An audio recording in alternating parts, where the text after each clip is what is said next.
만 원 들어가더라고. 별로 가르치는 것도 없어요, 저희는. 6개월을 쉬어, 6개월을. 근데 500만 원씩 줘. 학생들이 내야 돼. 굉장히 큰 돈입니다. 그렇죠? 그런데 그거를 통해서 아이들이 공부 열심히 하는 거 첫째고, 그 다음에 나머지 시간에 아르바이트가 됐든 인생을 배우는 게 두 번째로 중요한 것이니까 이거를 하나도 이상하게 생각하지 말고, 우리 아이 아르바이트 시켰어 그러면 우리 부모님들은 약간 죄책감이 있어 없어? 있어요. 부모가 못나서 아이 아르바이트 시켰나 보다 이런 생각 해요 안 해요? 그거 없애셔야 돼. 아시겠죠? 예, 반드시 하셔야 됩니다. 그래서 수입을 극대화시키려고 애를 써라. 됐죠? 두 번째, 비용을 줄이려고 애를 쓰셔야 될 거 아니에요. 그렇죠? 그럼 비용을 줄이는 게 뭐냐? 불필요한 비용을 최대한 줄이자. 집에 이렇게 들여다보면요, 없어서 불편한 게 있고 없어서 불행한 것이 있습니다. 이거 구별 잘 하셔야 돼.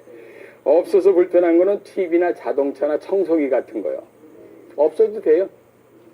특히 자동차 같은 거 우리 젊은이들이 했던 많은 사람들이 없어도 되는데 삽니다. 일단 왜? 자동차 1세대이기 때문에 그래. 특히 새 차 처음 사는 사람 밤새 잠을 못 이뤄. 왜? 누가 그나 내다보느냐고. 그래 안 그래요? 자동차 1세대라고 해요. 미국 같은 데는 자동차가 벌써 100년 이상 됐으니까 많은 사람들이 한 가정에서 자동차를 5대 6대 탔을 거 아니에요. 그러니까 걔네들은 긁힐 거 그냥 다녀 안 다녀? 다녀. 그러니까 TV나 영화 보면 그냥 뭐 부서진 자동차가 막 돌아다녀요. 아이 불쌍한 애들 이러시죠? 천만의 말씀. 그 친구들은 신발로 생각해서 그러는 거야. 다음에 어떤 놈이 더 크게 부딪히면 그때 가서 고치자 이런 겁니다. 근데 우리나라는 아주 첫 번째 자동차니까 그냥 애지중지해. 근데 중요한 거는 자동차를 이고 다니는 사람이 너무 많다는 거야. 무슨 얘기냐? 비용에 치인단 말이야. 이거는 없으면 불행한 것이 아니고 불편한 것이다. 이 대표적인 겁니다. 사실은요, 자제분들이 막 자동차 사달라고 그럴 때 있잖아요. 못 사주면 속상하잖아요. 그렇죠? 근데 사줄 수 있는 역량이 있으면 좋아. 근데 그게 아니라면은 정확히 이러이러해서 안 된다. 그리고 이게 한 달에 얼마씩 들어간다는 걸 알려주실 필요가 있습니다. 아시겠죠? 자, 그 다음에 불편한 것에 대한 지출은 가급적 줄여서 그걸 일단 비용을 줄이는 데 씁니다. 아까 말씀드린 뭐 자동차, TV, 그 다음에 청소기 같은 거예요. 이 TV 말이에요, TV.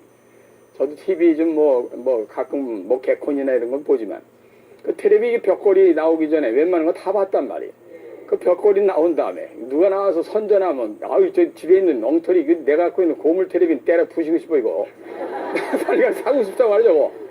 그게 말이 바로 없으면 불행한 것이 아니고 불편한 건데 거의 넘어간다 그 말입니다. 그런 데서 비용을 앞으로 줄이세요. 반드시 청소기 고장 났어. 바꿀 거냐 고쳐서 쓸 거냐. 그죠? TV가 고장이 났어. 고칠 수 정말 없다면 바꿔야지. 그렇지 않다면 고쳐서 쓰는 겁니다. 아시겠어요? 나오면 돼. 거기서 이금희 씨 이쁜 얼굴만 보면 되는 거고 윤인구 씨 잘생긴 얼굴만 보면 되는 거지. 그게 뭐 그렇게 중요합니까? 그죠? 예. 그래서 여러분들 반드시 그런 거에 너무 연연하지 마셔라 하는 말씀을 꼭 좀 드리고 싶습니다. 그 다음에 그 지름신 아시나?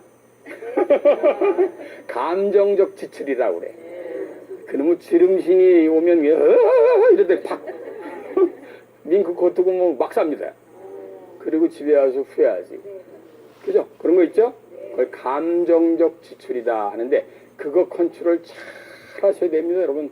그것 때문에 망가진 사람 주변에 많습니다. 아시겠죠? 지난번에 제가 여유만만에 나가서 탤런트 얘기 들으니까 지름신 때문에 자기네 너무 어려웠다고 말이에요. 한참 얘기하더라고.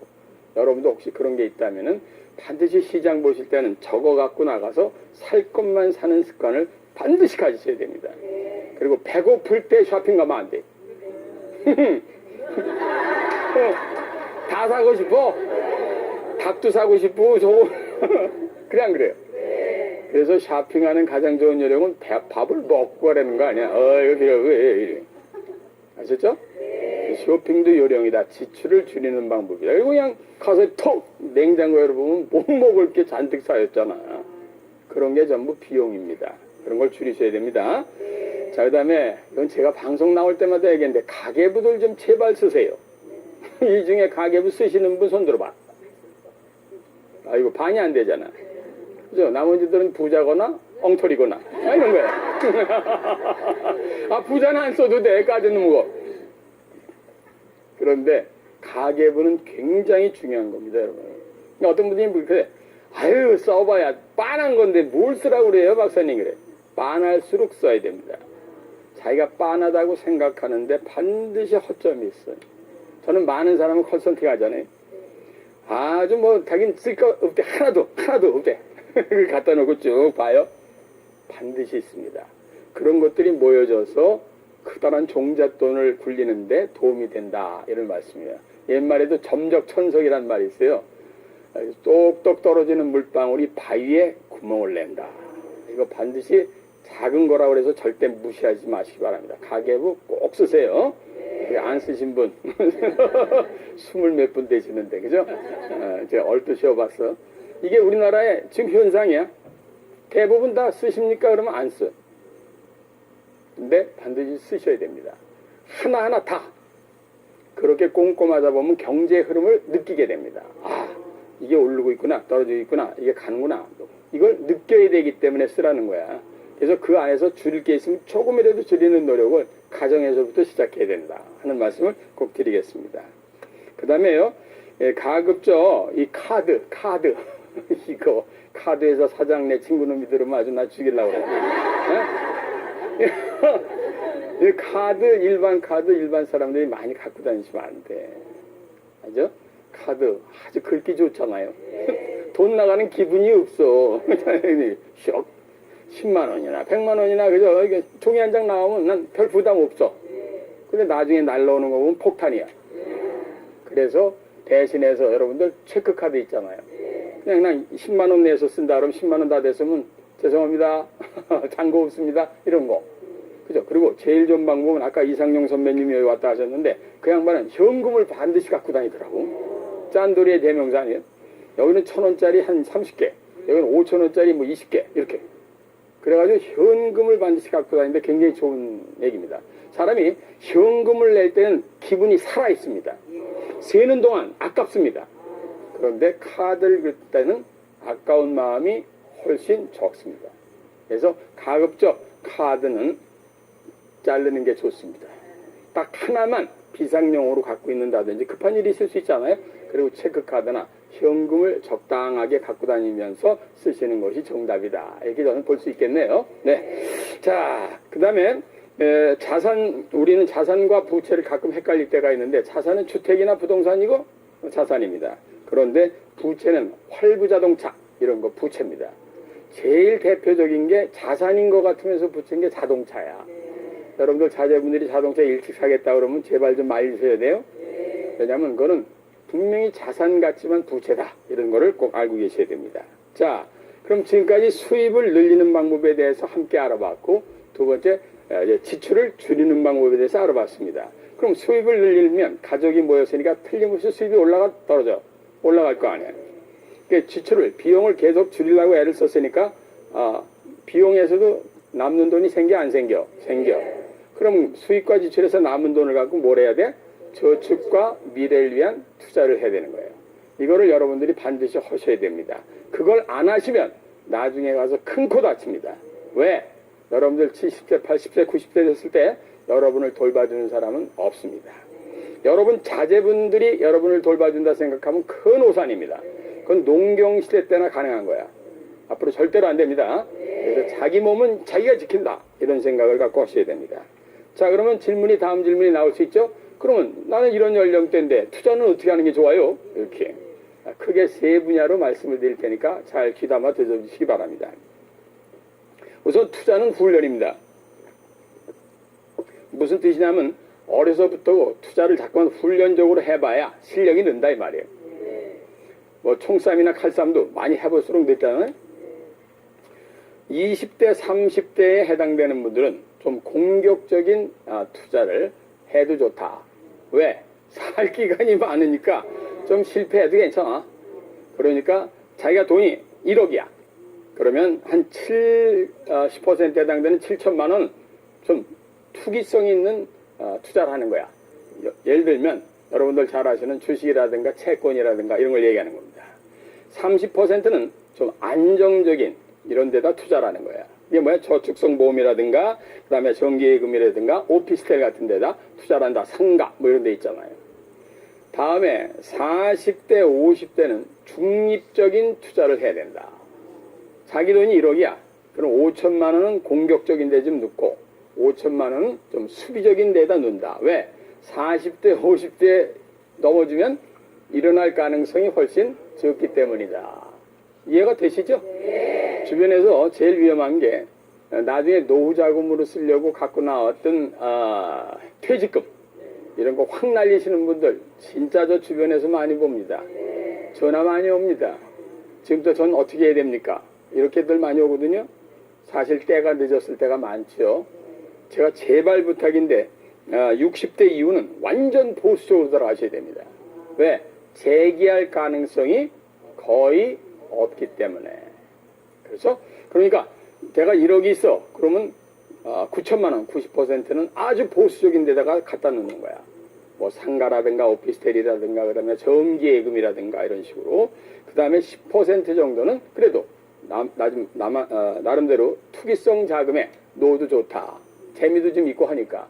그러나 그걸 넘어서는 거는 전 아주 반대입니다.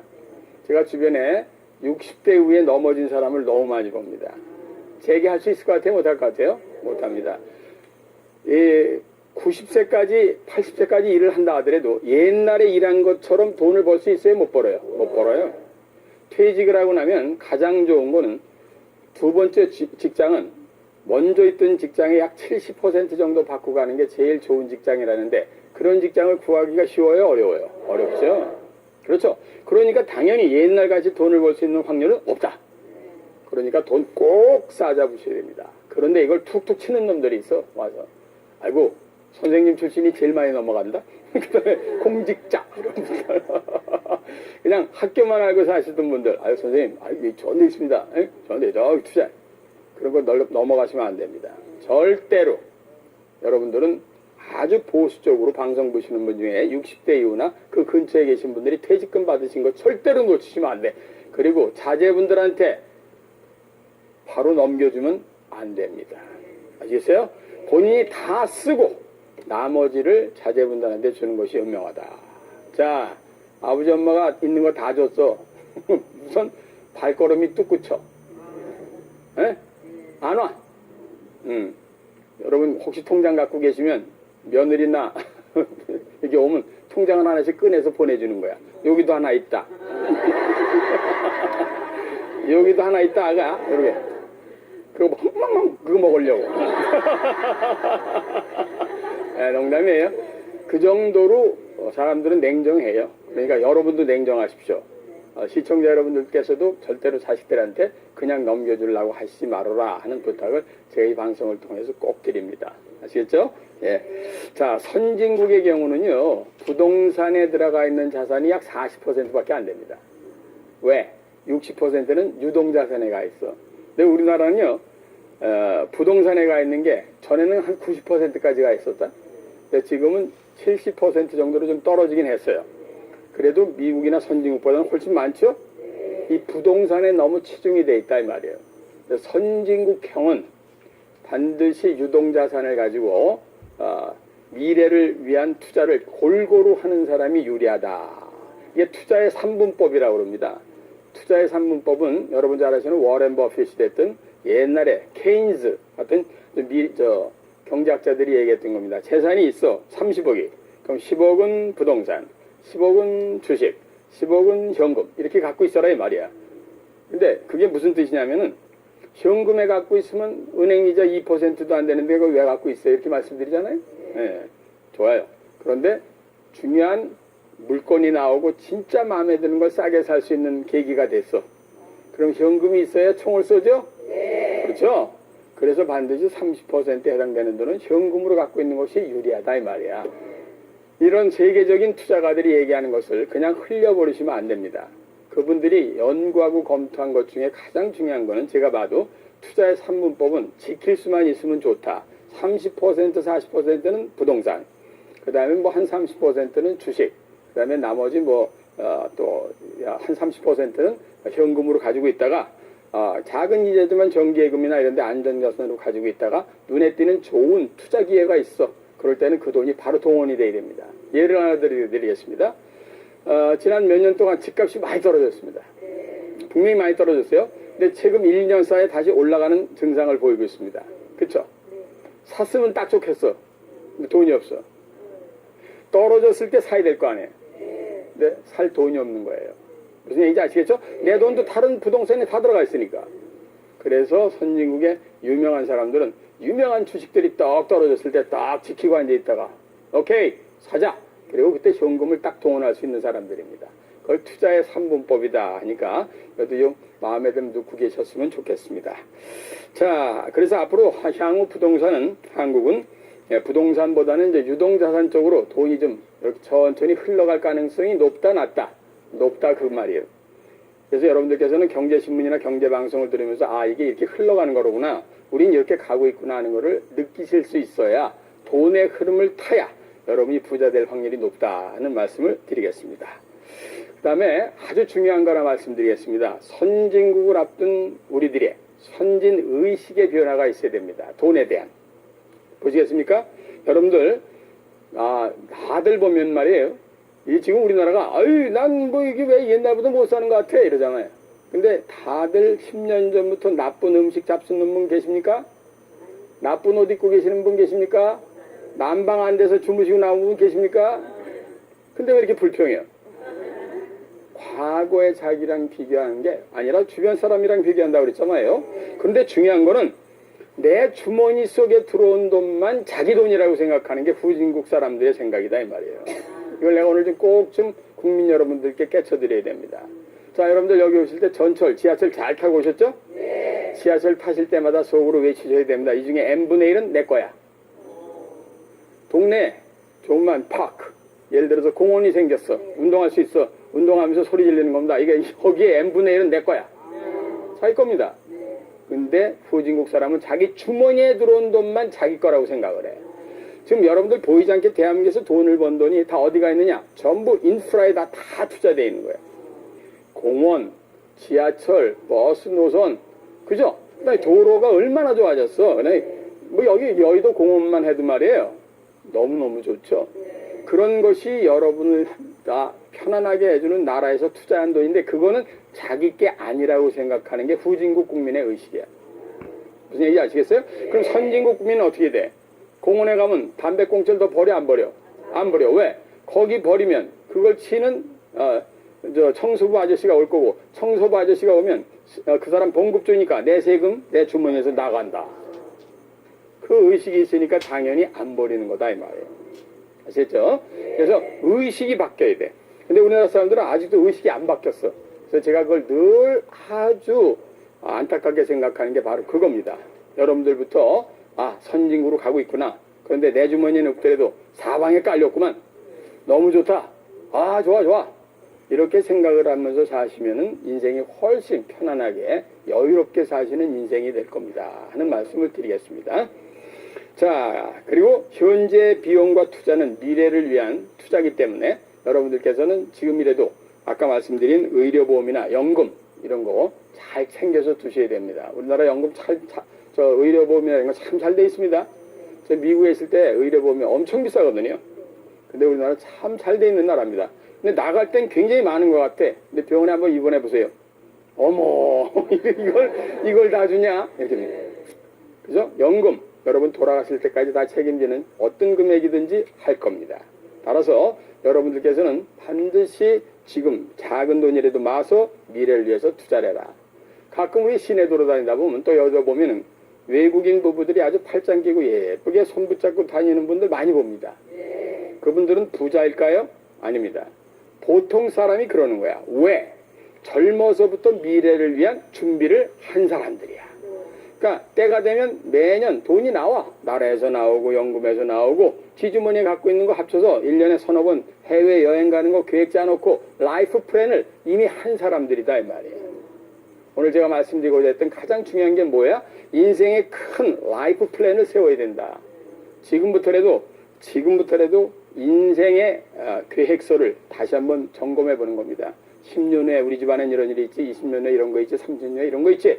그때 돌아가는 돈은 얼마고, 갖고 있는 돈은 얼마고, 그 얼마가 필요가 있구나. 그럼 나도 나가서 열심히 뛰어야 되겠구나. 이런 생각을 가지면서 여러분들이 준비를 하지 않으시면 나중에 큰 코 다친다 하는 말씀을 꼭 드리고 싶은 겁니다. 자, 마지막으로요. 부자들 같은 경우에 제가 부자들을 많이 연구했잖아요. 우리나라 총 부자가 대한민국의 부자 이들을 이렇게 살펴보면요, 약 10% 정도가 유산 받은 사람들입니다. 그리고 30%가 전문가 집단이에요. 사자들 하는 사람, 또 엔터테이너 이런 사람들, 이금희 씨 이런 사람들, 전문가 집단, 그렇죠? 네. 그런데 60%가 자수성가형입니다. 아시겠어요? 자수성가형에 여러분들은 귀를 기울이셔야 됩니다. 우리나라가 자수성가한 사람으로 부자 된 사람이 그렇게 많다는 뜻입니다. 그러니까 상당히 여러분들께서는 자수성가형을 우습게 보시면 안 됩니다. 따라서 대학을 가고 유명한 회사를 들어가는 것도 좋지만 나중에 보면 자기가 사업을 해서 돈 번 녀석들이 다 동창회 회장합니다. 그냥 이제 아시겠죠? 산에 내려오면 그래, 아이 수고했다, 가서 소주 한잔 사줄게, 가자. 이런 애들 보면 학교 다닐 때 공부 안 하는 애들이에요. 그러니까 자제분들 공부해라 그러지 말아요. 타고난 재능을 극대화시키면 되는 거니까. 앞으로는요, 선진국 가면 자기가 타고난 재능을 극대화시키면 먹고 사는 데는 전혀 지장이 없는 나라가 되는 거예요. 그게 선진국이에요. 아시겠죠? 네. 그러니까 아이들의 재능을 늘 살펴보셔야 됩니다.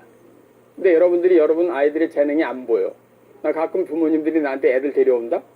교수님, 우리 애들의 재능이 어디 있는 것 같아요? 그런 거예요. 내가 어떻게 알아요? 당신도 모르는데. 엄마들이 계속 뱃속에다 놓고 꺼내놓고 똥오줌 가리면서 지금까지 길러놓은 사람도 모르는데 내가 어떻게 하냐 말이야. 그죠? 왜 그럴까? 애들 성적표를 갖고 몇 개 틀렸니? 이거부터 봐서 그래. 여러분들 몇 걸음 뒤로 가서 애들이 놀 때, 어릴 때부터 보세요. 쟤는 어디에 재능이 있구나. 그죠? 그냥 의사 시키고 싶다고 말이에요. 이 돌잡이 같은 데 보면 청진기를 제일 앞에 갖다 놓는다? 그래서 의사 되나? 판사 되라고 무슨 방망이 갖다 놓고 말이에요. 치사한 짓이지. 그리고 애들 낳을 때부터 부모가 미리 저 애들 직업을 정해. 여보, 얘는 의사 시킬까? 이러면서 본인의 의사도 안 물어보고. 여러분, 반드시 타고난 재능이 누구나 있습니다. 이거 믿으셔야 됩니다. 그들을 믿으시고 아이들에게 격려와 칭찬을 주면서 무럭무럭 자라게 하면 선진국에서는 전혀 문제가 없습니다.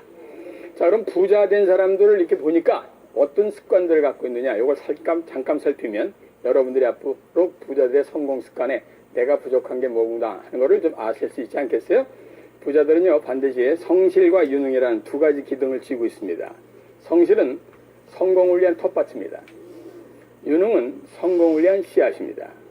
요 성공을 위한 텃밭을 잘 가꿔야 됩니다. 그렇죠? 그게 뭐냐? 우선 부지런해야 됩니다. 여러분들 어머님들부터 부지런하셔야 됩니다. 애들은 부모의 뒤통수를 보면서 자랍니다. 어머님은 책을 안 읽으면서 애들한테 공부해! 그러면 속으로 너나 해. 이래요. 무슨 얘기인지 아시겠어요? 여러분이 먼저 책을 보고 아이들한테 같이 읽자, 애들아, 이렇게 하셔야 되는 거다, 이 말이에요. 그러니까 아까도 밥상머리 대화 같은 게 다 연결되는 이야기다 하는 얘기를 오늘 꼭 참고하시기 바랍니다. 두 번에 약속을 잘 지키시는 부모님이나 애들을 그렇게 훈련시키셔야 됩니다. 그걸 영어로 팡쿠첼러티라고 그러는데 우리나라 사람들 시간 약속 되게 안 지키죠. 그래서 옛날에 코리안 타임이라는 게 있어서 제가 미국 가서 얼마나 창피한지 몰랐어. 근데 요즘에 많이 좋아졌습니다. 아주 많이 좋아졌어요. 그건 선진국으로 가고 있다는 시그널입니다. 약속 딱 했으면 미리 가는 겁니다. 예? 저희 방송 같은 데 할 때도 우리 작가님이 뭐 이런 분 자꾸 전화 와요. 어디쯤 오셨어요? 어련히 알아서 갈까봐. 그러니까 이거 펑크 내는 사람이 있나 봐. 그러니까 그러겠지? 근데 미국 애들은 전화 안 해요. 오기로 해서 안 왔어. 그 다음에 전혀 그냥 방송국에서 퇴출이니까. 약속 못 지킨 사람 다시 불러왔어. 근데 우리는 아직도 겁나나 봐. 그죠? 근데 우리가 그만큼 신뢰가 부족한 사회다. 그거를 길러주셔야 됩니다. 세 번째, 자기 관리들 잘 하셔야 됩니다. 건강 관리 잘해야죠. 성공하고 정상의 깃발을 꽂으려면 건강해야 됩니다. 이미지 관리, 머리서부터 밑에까지 사람들에게 호감을 주는 좋은 이미지가 있어야 됩니다. 저 어때요? 그냥 저 옛날에 30대 얼굴을 지금 보면요, 사진 찢어버리고 싶다? 왠지 아세요? 너무 싫어서. 근데 사람의 얼굴은 변합니다. 여러분 반드시 노력하시면 변할 수 있는 거니까 함께 하시기 바랍니다. 자, 그리고 주변에 사람을 보물을 여기면서 휴먼 네트워킹 잘해야 됩니다. 아시겠어요? 이게 성공의 텃밭을 가는 겁니다. 하나, 유능은 성공의 씨앗이라고 그랬죠? 자기가 어떤 분야에 있든 최고의 전문가가 되는 거야. 이 자리에 오신 분도 이 자리에서 정확하게 리액션하면서 박수를 제대로 쳐야 다음번에 또 모십니다. 그죠? 저기서 치는데 이러면 안 돼. 그래 안 그래? 최고의 전문가. 자기가 할 때는 이걸로 내가 끝내준다. 이런 사람이 우선 돼야 되는 거야. 그리고 다른 일하면 또 끝내줘. 이걸 아주 유능한 사람이라고 합니다. 두 번째, 경제 흐름을 반드시 알아야 돼, 몰라야 돼? 알아야 됩니다. 그래야 세계 경제와 한국 경제, 가정 경제를 읽을 수 있는 능력이 점차 늘어날 것이다. 그래야 건강한 부모님이 되시는 겁니다. 그렇죠? 세 번째, 책을 많이 읽으시기 바랍니다. 제발, 제발, 제발. 책은 42권 썼는데 팔린 거 보면 누가 읽는지 모르겠어요. 여러분, 농담이 아니고 책을 항상 읽는 습관을 가지는 건 자제분들한테 좋은 선물이니까 반드시 하시기 바랍니다. 오늘 이 성공의 법칙인 성실과 유능, 이 두 가지를 딱 놓고 보세요. 내가 무엇을 못하고 있거나 대강 나오죠? 네. 이런 것들을 여러분들이 갖고 실행을 하시면서 자제분들한테 그걸 많이 보여주시려고 애를 쓰셔야 됩니다. 오늘 거 총정리하겠습니다. 한국 경제는 앞으로 미래가 좋다, 나쁘다? 좋다. 그렇지. 그러니까 한국은 선진국 간다. 그러면, 예, 그렇죠. 그래서 선진국 안에 들어가면 상대적 빈곤가 커진다. 그래서 우리는 미리 준비해야 된다. 그래서 수입을 늘리려고 가족이 머리를 맞대고 비용을 줄이려고 가족이 머리를 맞대라. 거기서 나온 걸 갖고 미래를 위해서 무엇인가 저축하고 투자하는 습관을 가져야 된다. 마지막으로 말씀드리겠습니다. 중요한 것은 강의 때 박수는 다 쳐놓고 실천을 안 합니다. 오늘 제 강의 듣고 가슴에 와 닿으신 분은 당장 가계부터 쓰시면서 내일 또는 저녁에 머리 맞대고 가족들끼리 함께 이영건 박사가 이런 얘기했는데 우리는 과연 잘하고 있는가 하는 걸 살펴보는 좋은 시간에 제가 말미를 기르시기를 바랍니다. 감사합니다. 네, 강의 잘 들었습니다. 감사합니다. 잘 들었습니다. 네. 돈에 대한 마음의 부담은 좀 줄어든 것 같죠? 그렇죠? 네. 방법이 있을 것 같네요. 정말. 예, 그럼요. 네. 좀 줄여야 될 것 중에 생각해 보니까요. 보험들을 왜 아. 아는 사람 때문에 들어도 이렇게 막 들어둔 거예요. 친구, 선배, 후배. 그거 해약해요. 어떻게 해요? 아까 해약해야지. 그러니까 필요한 거 빼고? 제가 그런 사람이에요. 예. 난 모든 보험회사에 강의 다 가. 예. 많이 가. 예. 그럼 반드시 하나 들어주세요. 그럴 거 아니야? 예. 일단 들어. 예. 들어야지 어떻게 해. 거기서 강사를 많이 봤는데 한 5년이나 10년에 한 번씩 쫙 놓고 불필요한 거를 전부 정리해야 됩니다. 그게 손해가 아니라 이익이다 이런 말씀이죠? 그렇죠. 손해를 네. 줄이는 거지. 알겠습니다. 더 여러분 나가는 비용. 예, 강의 잘 들으셨죠? 이영건 박사님에게 다시 한번 박수 보내주시기 감사합니다. 바랍니다. 감사합니다. 복 많이 받으세요. 잘 들었습니다. 네, 감사합니다. 선물 소개해드리겠습니다.